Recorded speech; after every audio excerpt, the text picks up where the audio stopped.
día. En el 2002 comienza con signos progresivos de insuficiencia cardíaca congestiva, con pobre respuesta al tratamiento. No tenía ningún estudio o terapéutica para la acromegalia. Tomó 6 años, bromocriptina 7,5 miligramos día. Bueno, y en el 2005 es derivado de urgencia de Entre Ríos a Favaloro por el empeoramiento cardiológico y el mal estado general. No se podía movilizar por la fatiga y la disnea. Bueno, esta es la imagen que tenía del 95 al diagnóstico, que se ve el tallo lateralizado, el quiasma libre, bueno, y un adenoma. Y, bueno, y en el perfil se ve el tallo, el quiasma, y nada. Presentaba como evaluación cardiológica un ecocardiograma Doppler con deterioro severo de la función sistólica del BI y del BD, patrón de flujo mitral de tipo restrictivo, insuficiencia mitral severa, un Holter de 24 horas con extrasístoles ventriculares frecuentes, hipoquinesia global severa, aquinesia apical. Se hace una cinecoronariografía que muestra una miocardiopatía dilatada severa, función del ventrículo izquierdo muy disminuida, arterias coronarias normales y fracción de eyección reducida. Tenía entonces un diagnóstico de miocardiopatía dilatada severa con insuficiencia cardíaca congestiva clase funcional 4. La medicación fue en ese momento carvedilol, furosemida, enalapril, amiodarona, espironolactona, dioxina y acenocumarol. Estaba en plan de evaluación para trasplante cardíaco por la gravedad y la severidad del caso.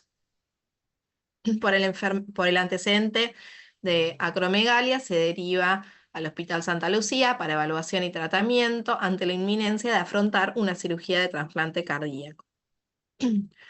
2005, cuando se derivó, tenía una GH de 80 y GF1 de 1200, una T4 libre de 1,8, un cortisol de 15, FSH5, LH6 y testosterona 342, con una prolactina de 6,1 y una glicosilada de 6,8.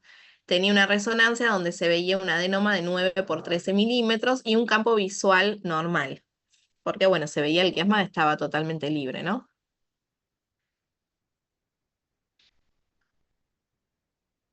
Bueno, yo no llego a ver bien acá, pero esto podría ser el tallo y esto la imagen. Sí, el adenoma está más hacia abajo, ¿no? No sé Pues, si más hacia infracelular, digamos, no dentro, aparecía. y bueno, continúo para poder discutir porque es medio, así terminamos en horario. Y tenía de síntomas y signos una disnea severa, pulso de 78 que era irregular, una TEA de 110-70, fases típicas de acromegalia, estaba edematizado, presentaba osteoartralgia severa, hiperhidrosis moderada, síndrome del túnel carpiano leve, parestesias severas, fatigas severas, cefaleas moderadas, un bocio de 60 gramos y superficie irregular. Presentaba cardiomegalia.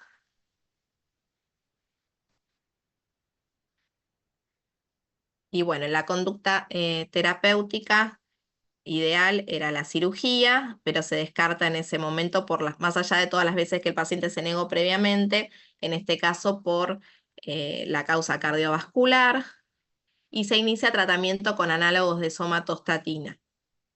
Se indica oclotidelar 20 miligramos intramuscular cada 28 días y se solicita, bueno, una ecovesicular que era normal. No sé si quieren hacer algún comentario hasta acá o si sigo. Bueno, simplemente que la miocardiopatía dilatada es una cosa no habitual, es una de las complicaciones no habituales que solemos ver en la acromegalia. Pero bueno, en grandes casuísticas se ha visto que pueden existir un porcentaje de miocardiopatía dilatada. Creo que hay trabajos de los belgas donde ven casos de cardiomiopatía dilatada, y esto es un caso raro de un paciente que estaba para un trasplante cardíaco, ¿no?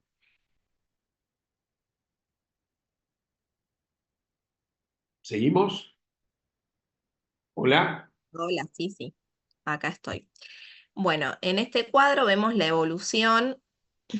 eh, a ver, esperen que se me trabó.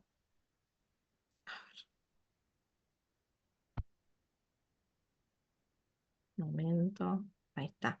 Bueno, la evolución del paciente cuando no tenía tratamiento, con 3 meses de tratamiento con octreotide, después a los 10 meses y a los 18 meses de octreotide LAR de 20 miligramos. Y lo que vemos es cómo estaban las paredes del ventrículo, cómo disminuyó el tamaño que estaba en 110 milímetros y 89 milímetros, cómo disminuyó a 10 meses de tratamiento y 18 meses de tratamiento, y como para marcar cosas importantes, la fracción de eyección, que estaba en 15%, que a los 3 meses de tratamiento persistía en 15%, ya con 10 meses de tratamiento aumentó a 44%, que se mantuvo hasta los 18 meses de tratamiento. Y los valores de IGF-1 sin tratamiento estaban en 1200, a los 3 meses en 700, 10 meses prácticamente lo mismo, y a los 18 meses 396.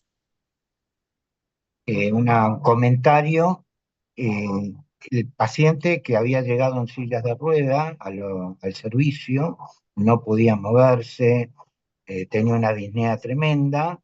Vean ustedes que a los 10 meses el paciente caminaba 3 kilómetros por día y a los 18 meses 6 kilómetros por día. Es decir, un antes y un después notorio en lo que es la función cardíaca y él mismo en cómo se sentía físicamente con la capacidad de poder caminar tantos kilómetros diariamente, ¿no? Muy bien. A ver. Bueno, y en la nueva placa de tórax se ve una franca disminución de la silueta cardíaca. Esto es con 12 meses de tratamiento. En la resonancia vemos un aracnoidocele y el microadenoma de 4 por 4 milímetros. Esto con 18 meses de tratamiento. La comparación, bueno, de las placas y la resonancia de 2005 y 2006 a 18 meses de tratamiento. 2008 el paciente continúa con octreotide LAR de 30 miligramos, se aumentó la dosis en noviembre del 2006, progresivamente suspendió medicaciones cardiológicas hasta enalapril 10 miligramos y carvedilol 25 miligramos, tenía litiasis vesicular a los 12 meses de iniciado el tratamiento, pero asintomática, caminaba 6 kilómetros por día, retornó a sus actividades habituales y en la resonancia del 2007 no se veían cambios con respecto a la previa donde se veía el aracnoideocele y la imagen chiquitita. Uy, no sé, pues está todo corrido esto. Bueno, en 2008 presentaba un IGF-1 de 348 con una GH de 3,2, una prolactina de 7,1, testosterona de 425, T4 libre de 1,2, un cortisol de 22 y una glicosilada de 5,1. En cuanto a la clínica, pre y post tratamiento a 3 años de tratamiento, al inicio tenía cefaleas moderadas que luego desaparecieron, tenía osteoartralgias severas que luego eran leves, tenía una disnea severa que desapareció a 3 años de tratamiento, una hiperhidrosis moderada que luego fue leve, severas parestesias que luego fueron leves, desapareció el túnel carpiano. Los edemas de ser severos pasaron a leves y lo que mencionaban antes de la tolerancia al ejercicio, que era nula, ahora caminaba 6 kilómetros. Lo que presentó fue una bradicardia importante que requirió colocación de marcapaso. Voy un poquito rápido para poder terminar, ¿sí? Y bueno, y tenía un IGF-1 de 528, en ese momento había aumentado con una GH de 15.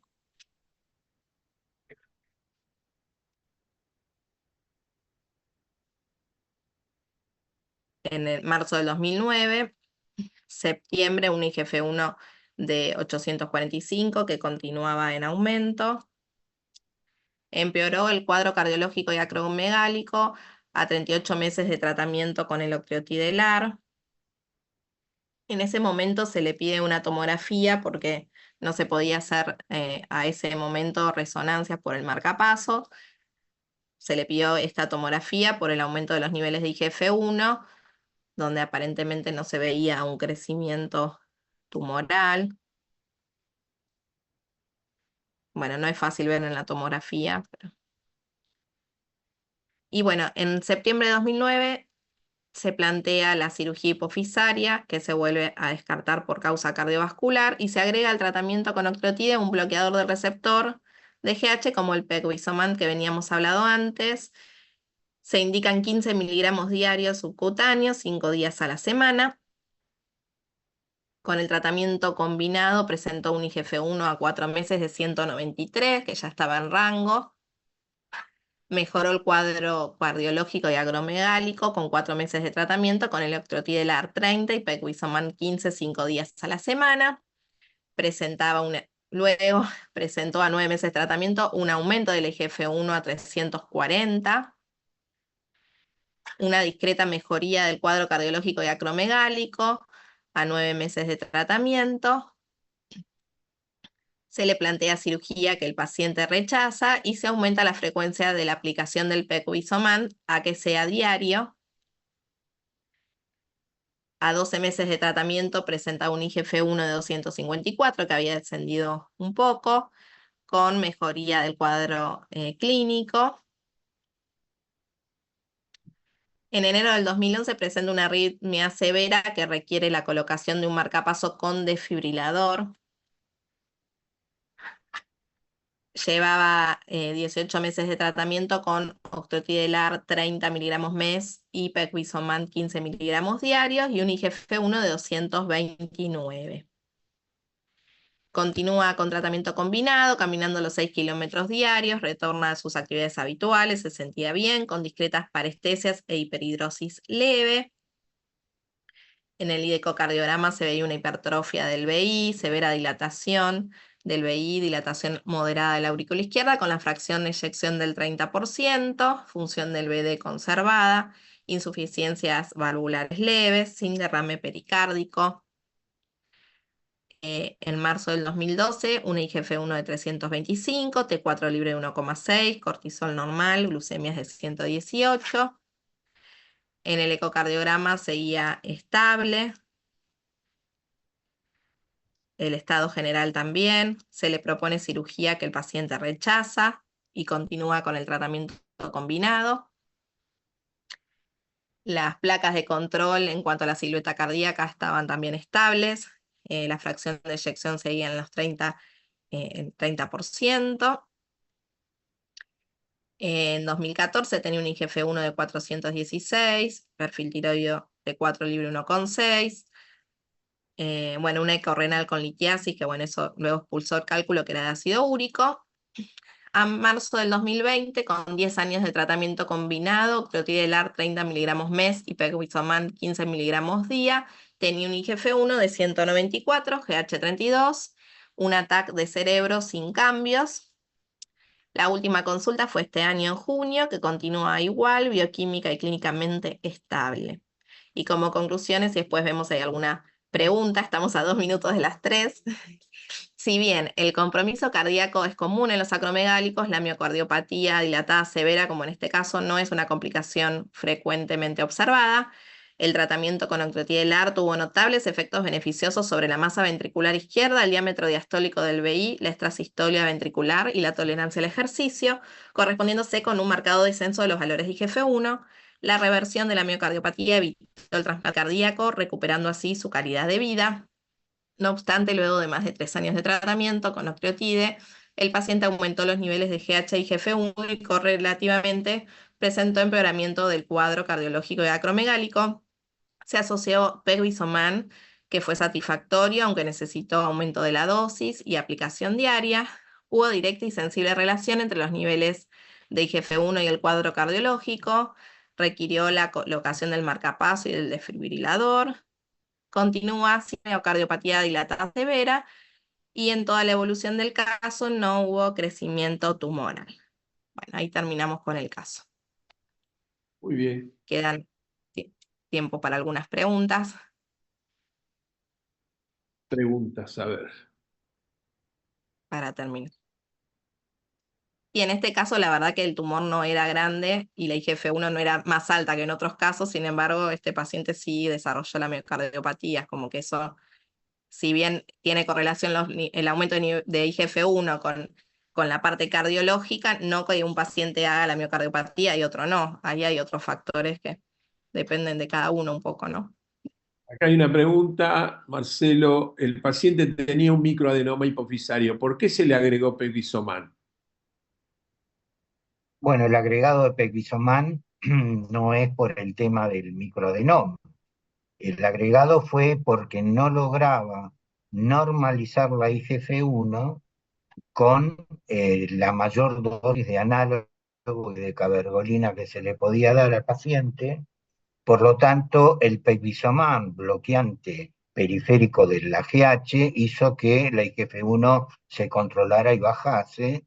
Por lo tanto, en realidad ese tratamiento complementario que fue el pegvisomán fue muy importante, de hecho aún sigue utilizándolo porque es el que ha logrado el mejor resultado. Es muy probable que este paciente tenga cierta resistencia o a somatostatina 5. Este es un paciente que en realidad habría que rotarlo al pasiriotide. Esto yo me lo planteé varias veces, lo vengo controlando permanentemente, viaja 1 o 2 veces por año de Entre Ríos a Buenos Aires para hacer la consulta, junto con la Fundación Favaloro. Pero, digamos, como está controlado, uno trata de no innovar. Quizás si en el futuro se presenta alguna reactivación o pérdida de acción del tratamiento, quizá la opción sea el agregado del pasiriotide. Esto como opción.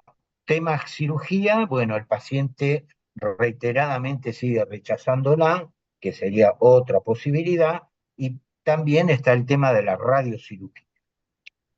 Para tener una radiocirugía bien, deberíamos hacer la resonancia hoy con un desfibrilador como tiene colocado el paciente.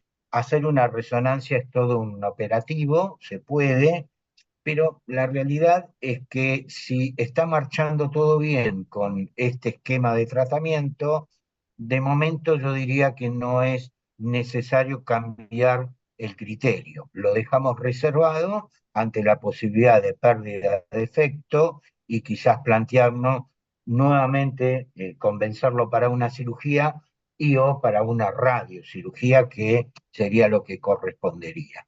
Pero bueno, esto lo veremos en el futuro. La realidad es que ya lleva casi 20 años de controles, está estable, como ven, mejoró tremendamente. Esta miocardiopatía tan severa no se ve demasiado en la acromegalia, por suerte, pero en este paciente realmente le cambió la vida porque estaba en lista de trasplante. De la Fundación de Favaloro estábamos continuamente en contacto porque decían, bueno, qué bárbaro, porque él seguía en la lista de trasplante hasta que finalmente lo sacaron en el listado de espera para trasplante, dada la buena evolución que realmente tuvo, ¿no? El cambio que se produjo. Así que bueno, nada, esto es para ver casos que no son muy típicos, con una cardiopatía dilatada de la característica que este paciente ha tenido. No quiere decir que se curó, porque han visto que ha hecho arritmia, o sea, ha tenido altibajos, muchos de ellos ligados casualmente en paralelo con el empeoramiento del IGF-1, ¿no? Nos llamaba la atención, empeoraba el IGF-1, empeoraban todos sus aspectos cardiovasculares, ¿no? Había como una linealidad. Bueno, acá hay otras No sé si... preguntas. Si no le haría Vamos radioterapia, que una más voz o menos. más y listo, porque ya es horario y capaz muchos tengan que partir, ¿no? Bueno, no sé si quieren Ahí revisar las preguntan si se preguntas. podría haber hecho radioterapia si el paciente rechazaba la cirugía, y otro y otro médico contesta que por ahí no hubiera hecho, teniendo en cuenta que tiene preservados los otros ejes. Claro, otro dice si haría radioterapia para evitar que se afecten o que disminuyan otros ejes. En realidad la radioterapia, uno lo que esperaría es que haya un hipopituitarismo con la radioterapia, no que mejoren los ejes, ¿no? No sé si a Pero eso... preguntan si se podría haber hecho radioterapia en este paciente cuando rechazaba la cirugía. Sí, sí, sí. Evidentemente podría haber sido una opción. Lo que pasa es que la radioterapia uno tiene que esperar una respuesta mucho más a largo tiempo que con la cirugía. Ahora, Hay que entender, perdón, hay que sí, entender la situación conflictiva y de riesgo de este paciente a pensar en la radiocirugía sin digamos, una cirugía previa, no sería ya para un resto tumoral, sino que sería una indicación directa, en un paciente que estaba con esta situación en la cual, como bien dice Alberto, la radioterapia no hace efecto tan inmediatamente, el promedio son 3 años, con lo cual, bueno, tampoco hubiese significado una resolución inmediata. Es una alternativa hoy. Hoy creo que sí, ante la mejora del paciente y demás, quizás si tenemos fallos en el tratamiento para adelante, creo que la radiocirugía está casi en primer lugar junto con la cirugía, indudablemente, ¿no? otra de las preguntas que había era si se plantearía la suspensión del tratamiento en algún momento, en qué momento. Bueno, este no es el mejor candidato para suspenderle el tratamiento. Es un paciente, tengan en cuenta que fue un paciente prácticamente con riesgo de vida, ¿no? Este paciente iba a ser sometido a un trasplante cardíaco. No es el mejor caso para suspender tratamiento. Aparte, el caso que presentamos anteriormente es un caso, el caso de la suspensión fue un caso excepcional, no es lo que habitualmente vemos. La necrosis tumoral en un paciente no es lo que habitualmente vemos y suspender el tratamiento no es lo más común que uno puede esperar, ¿no? General, estos pacientes por ahí tienen que tener tratamiento por largo tiempo y a veces de por vida, ¿no? Bueno, y para terminar, acá preguntan cuánto tiempo esperar para evaluar descenso de IGF-1 con análogos. Y generalmente hablamos de 6 meses, que uno tendría que esperar 6 meses de tratamiento con la dosis máxima, que la dosis máxima hasta el momento son 40 miligramos, o sea, 2 ampollas de 20, y por lo menos 6 meses de tratamiento, si uno quisiera realmente esperar un descenso de IGF-1. Si ya hasta los 6 meses no hubo descenso, prácticamente uno tiene que pensar en la asociación de otros tratamientos Muy bien, o cambio de análogo. Puede cambiarse del análogo de primera generación a segunda generación. muy bien. Y también, Bueno, perdón, la alternativa de usar otro análogo de primera generación, como es el narriótido, que uno puede usar hasta 120 miligramos, que no hay un estudio claro a qué equivale entre el análogo del el sandostatina o loctioide, a qué equivalencia tenemos con el narriótido. Pero bueno, da para otro tema y discusión en otro momento. Bueno, yo creo que no, no sé si quedan preguntas, creo que trataremos de no, preguntas ya contestar la están. próxima. ¿Eh? Ahí algunos se anotaron al club de fans, dicen, y Aquí, muy buenos casos. Eh, bueno, ya, Bueno, perdón, quedan- preguntas que deben haber quedado, mil disculpas por el tiempo, se pueden contestar por el chat en el campus, que bueno, en el foro, ¿no? Que las pongan ahí. y queda ah, un último encuentro el 4 de septiembre, Bien. antes ok. del examen, que es el 11 virtual, Choice, 1 hora, ¿no? Que algunos preguntaban. Bueno, muchas gracias por la atención y nos Nos despedimos hasta el vemos. próximo encuentro. Nos Chao. vemos. Recording stopped. Gracias. Hasta luego. Hasta Gracias. luego. Chao, Buenas chao, tardes. chao.